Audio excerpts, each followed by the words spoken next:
You see the records, you see the spreads, 5-0, not a loss between either team on day one here. And this really is a matchup where Nathaniel Campos, again, this is going to be his attempt to become the third straight School Scrabble champion in the middle school division. That is a feat that has never been done. But Leah and Jonathan, they're no easy defeat. Both teams are going to have to work hard and also pray to the tile gods for sure to get this to happen. And players are about to get started with our first game of day 2. Oh, here we go. We're starting off the game. You'll have to wait for my favorite letter. Oh, stay They're tuned. starting off with tilt. They have 3 T's. Definitely wanted to get rid of 2 of them and another consonant if they could. So I think that's a smart start. Ooh, and it paid off picking a blank. And here, nice play, Hannah. Oh, it's a great play. You know, there is a benefit. Just as simple statistics, playing bigger words at the beginning, you get to go into the bag more. You get a bigger chance of getting some of those powerful tiles. So I'm a big fan. And to play 6 letters and not open up a whole bunch of lanes, that's pretty impressive. So it looks like they're playing hop. They don't have terribly many options here, so I definitely get that instinct. It is a little unfortunate that they had to set up their H right on top of that double word, but I don't think they had terribly many options. Hop, really, that nice double word score underneath the H, and you can imagine Nathanael and Rishi seeing it the same way. They just plop down their weakest bingo letters and leave AENT, which is a wonderful combination for drawing 7-letter bingo. Fog.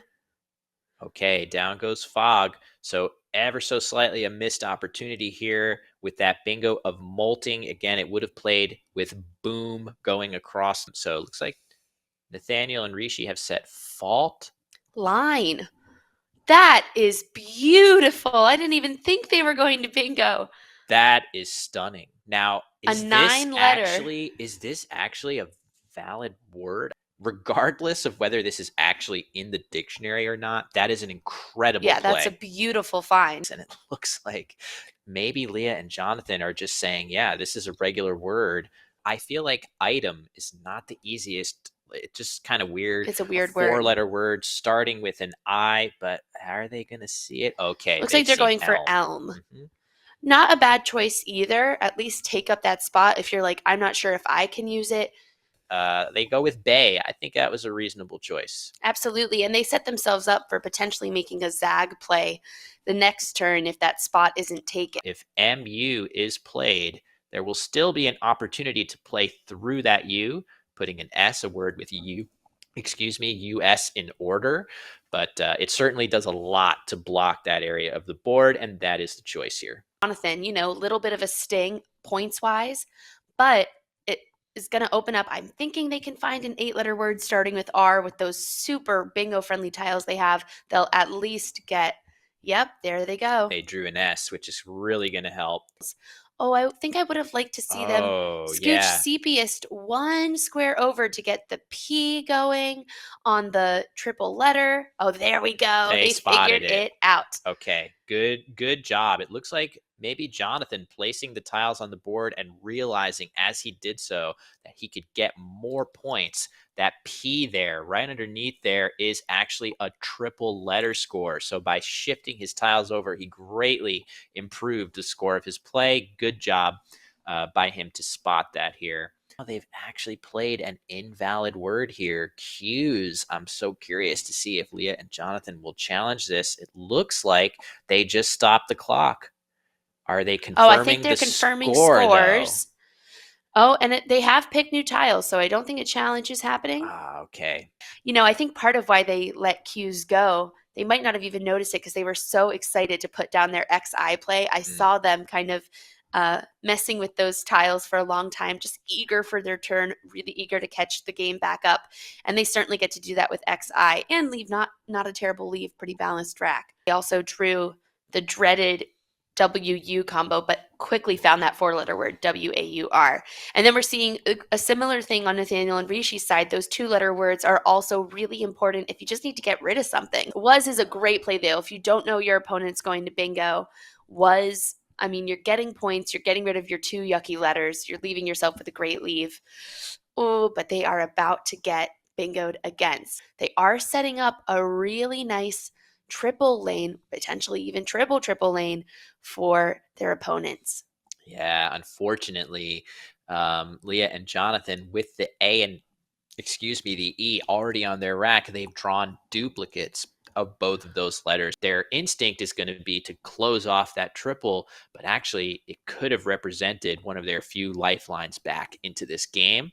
But can't really find fault with that play, Hannah. It's true. There have been faultier plays. That T was not taken. So I really hope that they take their time. It's a great job by them to spot this.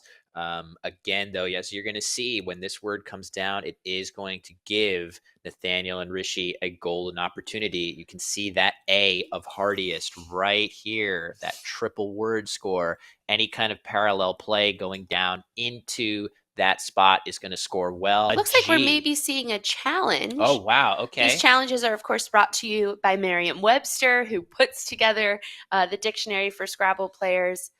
Maybe they're thinking that they were thinking of heartiest. Oh, I love, we see Jonathan. He's normally so stoic, but he does these little happy moments at the challenge board.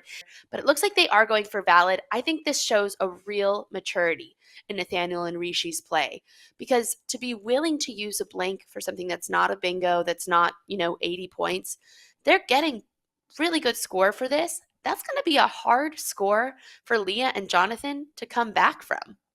And we are seeing it's an A as in valid. Yep, very nice. As in the play is valid. And that is a self-descriptive word, of course. All right, they've played ear, and that could be a really clever play to actually keep the U and try to draw the J and the T. So they're actually going with Ginny off of the I.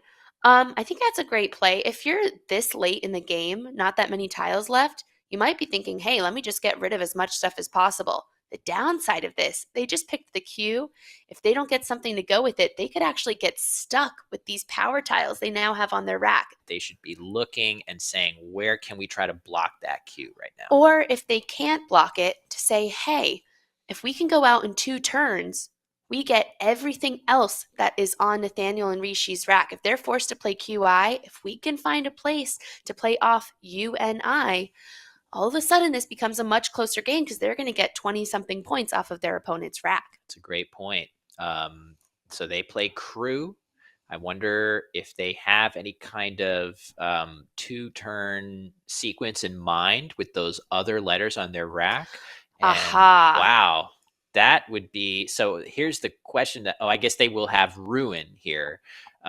So Yak comes down really fast, kind of surprisingly fast, given the amount of time they have on their clocks. But I get the impulse, though. It's the same number of points as playing off the Q in terms of how much is left on your rack. Yeah. And they're getting a lot more for it. So, when you add it up, I think mathematically it probably makes sense. But wow, they added that up quickly. For Leah and Jonathan, they are going to be taking their first loss, but they need to make sure that they're getting every last point that they can so that they win as many tiebreakers as they can going forward. Absolutely. I am not 100% confident that they see ruin. Oh, they had it. Oh, boy. Okay, yeah, I don't think they saw ruin. That's funny because they had it set up. I was so sure that they spotted it. Surprising. And that is going to allow Nathanael and Rishi to dump that Q, which is a big deal here. That definitely, to my point, that is a fair number of margin of victory points. And now we for sure are going to see Leah and Jonathan play off that. Maybe they already did and I didn't see it. Excellent play from both sides here. Really, really just phenomenal level of Scrabble that we're seeing. And yeah, a high scoring game here. And of course, the great sportsmanship at the end, the perfect handshake. We know both these teams have great sportsmanship. Leah and Jonathan are still going to have Nathanael and Rishi on spread, I believe. It's going to be close, but don't count them out yet. They just have the one loss. But of course, Nathanael and Rishi, Nathanael going for that triple crown, I guess you could say, 3 years in a row, which has never happened.